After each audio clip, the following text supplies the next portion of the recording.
The pharmaceutical industry is using their propaganda machine to tell you that once you hit the age of 30, your testosterone is going to drop 1% per year, and that there's nothing you can do about it other than subscribe to a lifetime of their injections. That's absolute garbage. I'm going to give you 5 tactics, nature's tactics, of increasing and unlocking your hormones without any synthetic injections, lifelong dependency, premature aging, or heart scares. Well, let's get into it. So, number 1, competitive edge. Studies reveal that prison inmates that are natural have a way higher baseline testosterone than the external populace, even though a lot of the metrics within a prison are terrible for testosterone. It's high stress, high cortisol environment.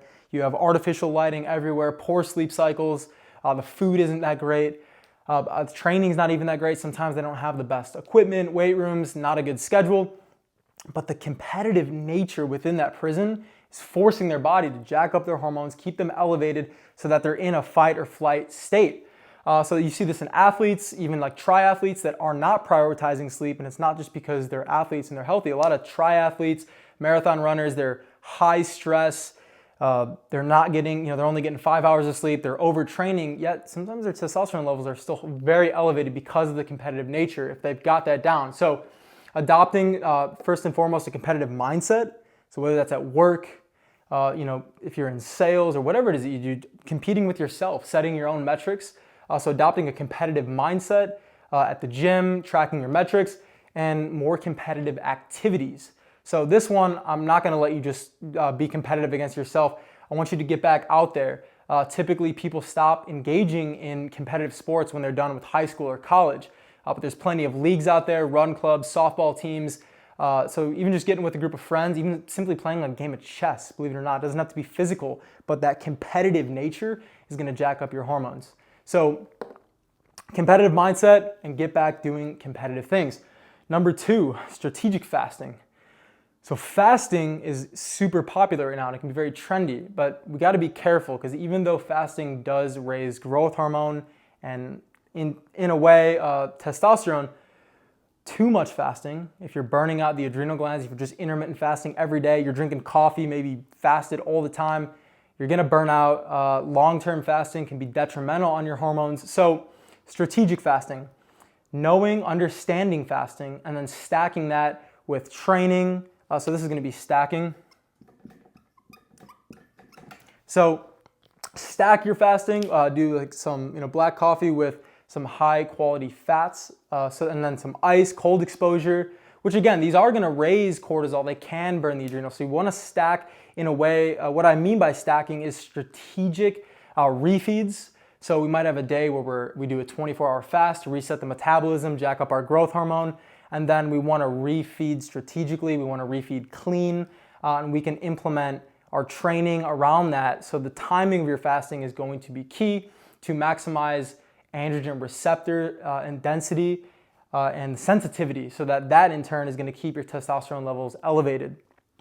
Number 3 is stress mastery. So I want you to first identify where stress is in your life. Cortisol is terrible for testosterone. When cortisol is elevated, that's the stress hormone, your testosterone level is going to dip. So first identify where stress is in your life, do some journaling, do some self-reflection, and then find an outlet. So whether that's meditation, nature, breath work, that's gonna do wonders on if you can keep your cortisol levels low. Again, with you're doing strategic fasting, you're competitive. So training is going to be stressful on the body, but that's what we call eustress. That's gonna be a good stress response. Now we wanna have things like grounding, breath work, nature, exposure, where we're having a decycle period in terms of just like someone who would be on hormones would cycle them. We want to cycle stress. So we want to train hard one day, and that's why I'm a big fan of the 2 to 3 day a week lifts. Because someone as a natural, you're not going to be able to do 6, 7 day a week bro split, arm day, push day, leg day. That's simply not going to work. If you're natural, you're not going to have the same recovery as someone that's on gear. So I'm a big proponent of doing 2 to 3 days, super high intensity, full compound lifts, squat, bench, deadlifts. And then the other days are going to be rest days, recovery, maybe some sauna, stretching, breath work, and getting more deep work done on the business or whatever it is that you do so that we can allow the body to naturally recover, repair, and keep those cortisol levels low. All right, number 4, targeted training. This kind of goes hand in hand, which is what I was just talking about. Training specifically, training intense, and training efficiently. So again, as a natural, I wouldn't recommend doing 6 days, 7 days a week in the gym. That doesn't mean you can't exercise those days. On an off day, I might do something more cardio related, or a cold plunge, or some yoga, something like that. Stretching, active recovery, long walks, hikes. But in terms of blowing out your nervous system on some heavy squats or deadlifts, which are efficient in hitting multiple muscle groups and jacking up your hormones and having that high intensity, again, we want to target. So target means the muscle groups. I tend to not do a ton of isolations. I like to hit the most bang for my buck, for my hormones, for muscle growth, and for efficiency and time management. So targeted training, high intensity, efficient, and then get a lot of recovery and have those off days. Plan that into your schedule. And then number 5 for the sleep revolution, I want to talk about deep sleep. So I'm writing sideways here, but deep sleep is really where you got the different cycles of sleep. You have REM, you have light sleep. Deep sleep is where your body is typically producing the most amount of your hormones, testosterone, growth hormone, and doing the deep repair from those hard workouts.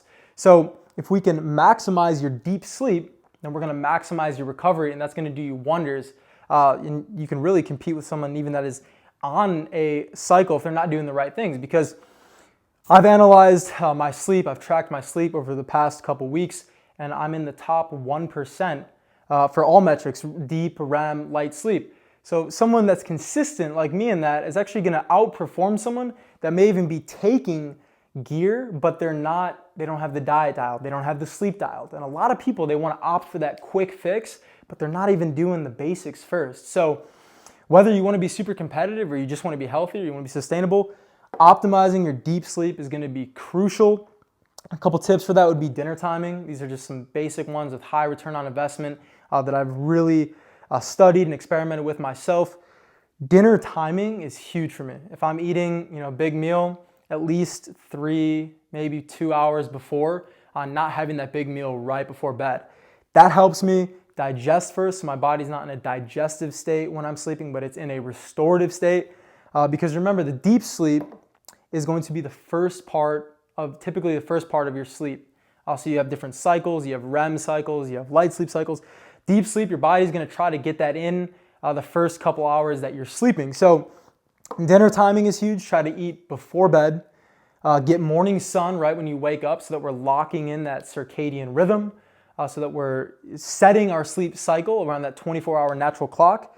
And then if you do want to supplement, you guys know I'm not a big proponent of buying and taking these supplements and having the quick fix. But if you've got everything dialed in, you can experiment with magnesium glycinate as long as you find a brand that you can trust that is third-party tested to make sure what you're buying is actually in there. And magnesium glycinate is going to be incredible for deep sleep and lowering cortisol. Those are my 5 tactics that I use every day to stay consistent and feel limitless. If you want to know more about sleep, I'll link a video in the description that I just put out going more in depth about how to optimize sleep. If you're also interested in more natural ways to keep your testosterone elevated, I've put together an entire training on always natural ways, ancestral ways. I'll never give you that pharmaceutical garbage or the supplement industry or the quick fix. Ancestral wisdom, things that have been around for hundreds of years that I've formulated and compiled for you in a training. Click the link below. Let's go to war. Let's take these cats out.